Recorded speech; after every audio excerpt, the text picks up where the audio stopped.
Saya buka kepada ni soalan. Apa ni, adakah indikator kehancuran Israel apabila pembelian secara tanah secara banyak daripada Israel di Cyprus dan juga ada juga kata di Thailand?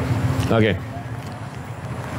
Kawan kita, saudara kita kat sini tanya, apakah indikator bila Israel banyak membeli tanah di Cyprus dan bila Israel banyak membeli tanah di Thailand? Israel menguasai 50% pergerakan saham dunia. Senang melalui syarikat proksi Yahudi yang menjadikan tuan-tuan tak sanggup buat BDS ni, boykot tak sanggup. Jadi Israel bila dia nak menyerap masuk, dia telah pun membina ekonomi dia di atas udara Amerika. Sebab tu tuan-tuan dengar Vanguard, setiap kali kita sirus kad kredit kita, persen dia pergi pada Israel. Dan kita tengok je the State Street dan juga kemudian State Street, Vanguard, BlackRock yang juga kita tentang waktu MAHB nak jual saham dia kepada BlackRock. Berarti pembelian tanah di Thailand dan juga penguasaan di Cyprus ada benda kecil. Yahudi ni yang jumlah dia 6 juta orang telah menguasai separuh daripada pergerakan saham dunia melalui 3 syarikat ni. Kalau masuk lagi pula dengan Blackstone, dia 1 trilion.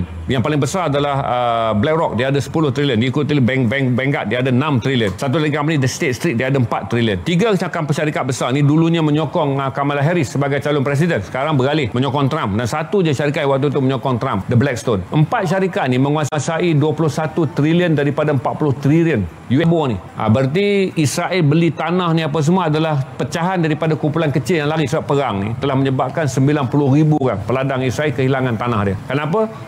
90,000 orang ni tinggal di atas tanah bahagian sempadan Hezbollah. Bila Hezbollah lancar perang, 2 musim mereka tak boleh tuai. Berarti mereka dah hilang keyakinan bahawa kalau mereka buat ladang lagi, berarti perang lagi, Hezbollah tembak roket. Dan sebahagian daripada mereka adalah orang yang hilang pekerjaan bila Houthi tutup Laut Merah. Lalu Laut Merah Houthi tembak.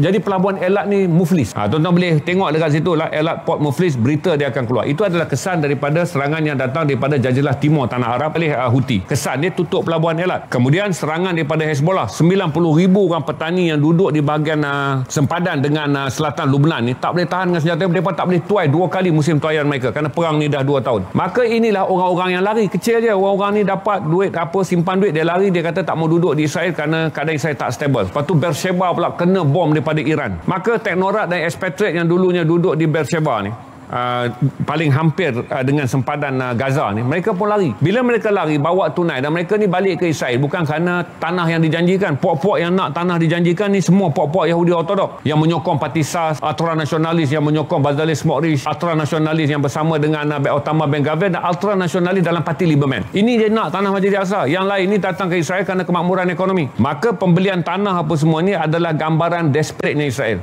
Bukan penjajahan baru. Desperate adalah orang-orang bermodal kecil, yang dulunya tak dapat bersama. Jadi Israel ni menakluk dunia dah lama. Sebab tu kita kata boykot ni kerana daripada dulu Israel dah tahu dah nak beli dan nak lemahkan ekonomi orang Islam, pilih syarikat Islam duduk bersama dengan kita dan lokaliskan dia. Lepas tu nak jadikan syarikat Islam ni berada dalam konflik, para ulama nak keluarkan fatwa, suruh dia bayar zakat. Dia dah tahu dah model yang mana this is the way untuk menjajah orang Islam. Kita bagi franchise kita pada negara Islam supaya dipegang dan nampak syarikat tu bin Islam. Walaupun dia sebenarnya bin Amerika, bin Yahudi, bin Israel. Dan orang Islam ni nak jadikan benda tu indah, suruh bayar zakat. Di mana ruang-ruang yang mereka boleh menunggang kepercayaan agama dengan menyerap masuk perniagaan mereka sejajar dengan langkah untuk orang Islam menentangnya, telah pun mereka abui. Jadi ini mereka buat di Amerika, 6 juta orang Israel di Amerika, tetapi pelaburan telah dikuasai oleh mereka. Jadi ini gambaran dia keluar ke Cyprus, kerana Cyprus negara seberang ni, orang-orang Israel ni memang mahir lah dengan Cyprus, kerana mereka naik bot hariannya daripada Tel Aviv ni pergi. Ini yang baik dengan Israel dari segi pertukaran pekerja, dan sekarang ni Israel menandatangani perjanjian pelancar roket jarak sederhana dengan Thailand. Tapi Thailand nak pindah undang-undang dia kerana pelancongan yang dulunya mencari periuk nasi kepada orang tempatan, Israel nak kuasai. Jadi mereka sedang melaksanakan undang-undang untuk menghalang. Di Thailand tak boleh buat undang-undang tu sebab dia pun free market macam kita. Cuma Israel tak boleh masuk Malaysia sebab tak ada hubungan diplomatik. Tapi Thailand tahu ini adalah benda yang tidak sihat. Peng-Israel ni ada di Asia Timur ni kerana hubungan diplomatik. Mereka pilih Thailand. Jadi saya nak cerita pergerakan sekarang ini adalah dipanggil entiti tambahan. Yang mana Israel dah bergerak di Amerika dah. Semua syarikat dia bin USA. Semua syarikat dia berwajah Amerika. Tetapi dia adalah dikuasai oleh orang Yahudi. Yang kemudian Israel ini nak masuk ke negara Islam tak boleh. Kalau dia masuk ke Israel tak boleh. Dia kena berpangkalan di Amerika. Tak kira dia berpangkalan di New York, dia berpangkalan di Washington, dia berpangkalan di mana. Jadi dia masuk dengan menggunakan flag Amerika. Dia lebih diterima. Dan bila dia masuk ke negara Islam, dia mencari rakan Islam untuk bersama. Dan kemudian untuk menampakkan tindakan boikot ke atas syarikat Islam ni kezaliman pada orang Islam. Bayar zakat, ambil pekerja Islam.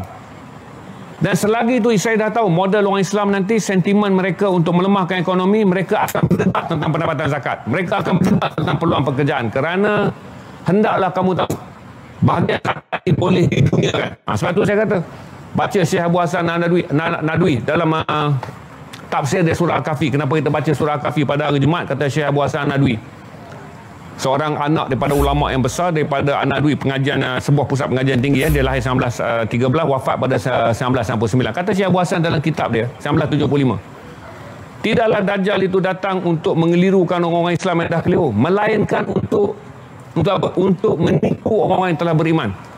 Dan satu je boleh tipu orang beriman ini adalah dengan memberitahu pada mereka harta. Dia kata Syekh Abu Hassan Nadwi, kita baca surah Kahfi pada hari Jumaat tak sama dengan 1,200 tahun yang lalu. Bagi mereka yang baca surah Kahfi pada 200 tahun terakhir, kita baca daripada fitnah kebendaan.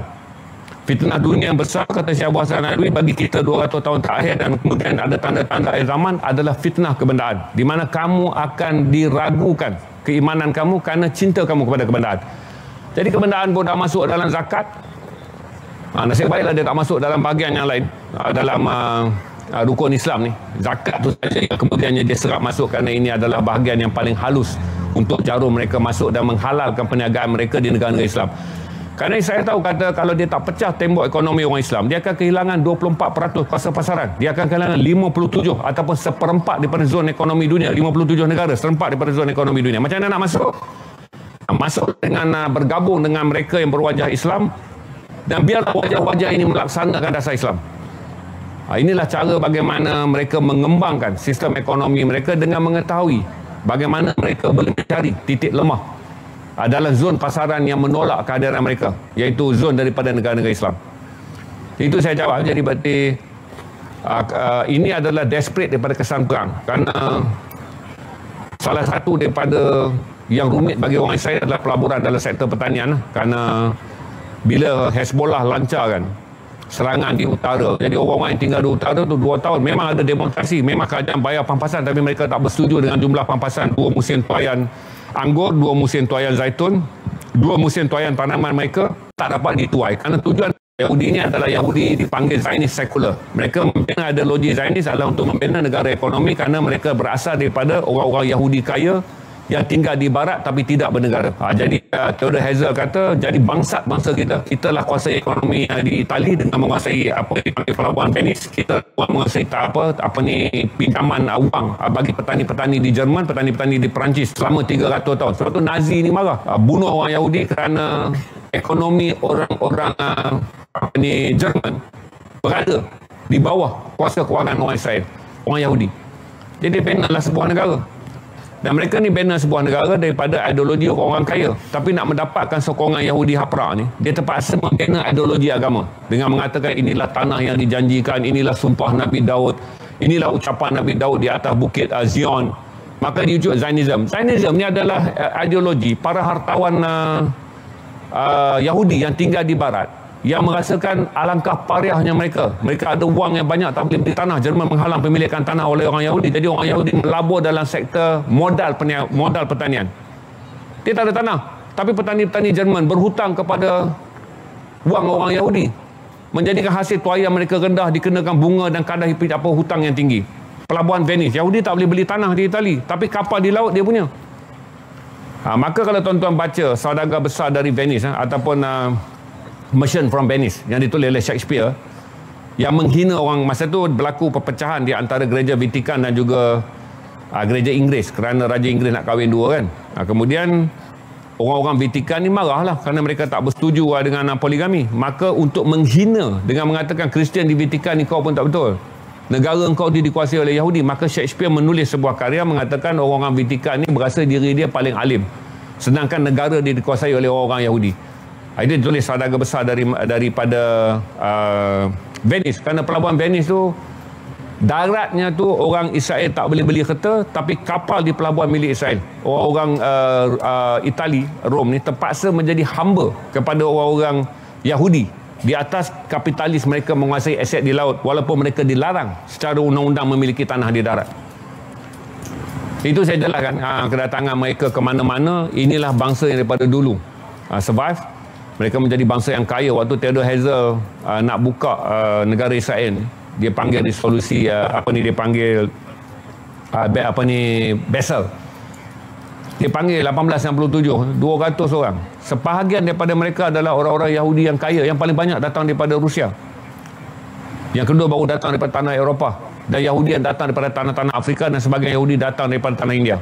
Bersetuju mendanai projek membina negara Israel.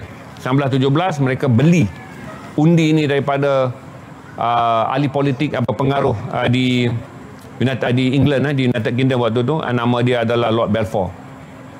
Kemudian sekarang mereka masuk dan mereka tubuhkan AIPAC sebagai melobi mana-mana presiden bertanding pilihan raya dengan wang yang dikuasai oleh Israel untuk menentukan presiden Amerika adalah presiden yang berhutang kepada wang yang dilaburkan oleh orang Yahudi, untuk menentukan dasar presiden itu mestilah pro melindungi Israel. Jadi kehalusan orang Israel ni bukan saja menyerap masuk dalam sistem orang Islam sampai ke ruang zakat, dia masuk sampai ke rumah putih milik orang Inggeris. Jadi American first ke, make America great again pun, the Jew is there.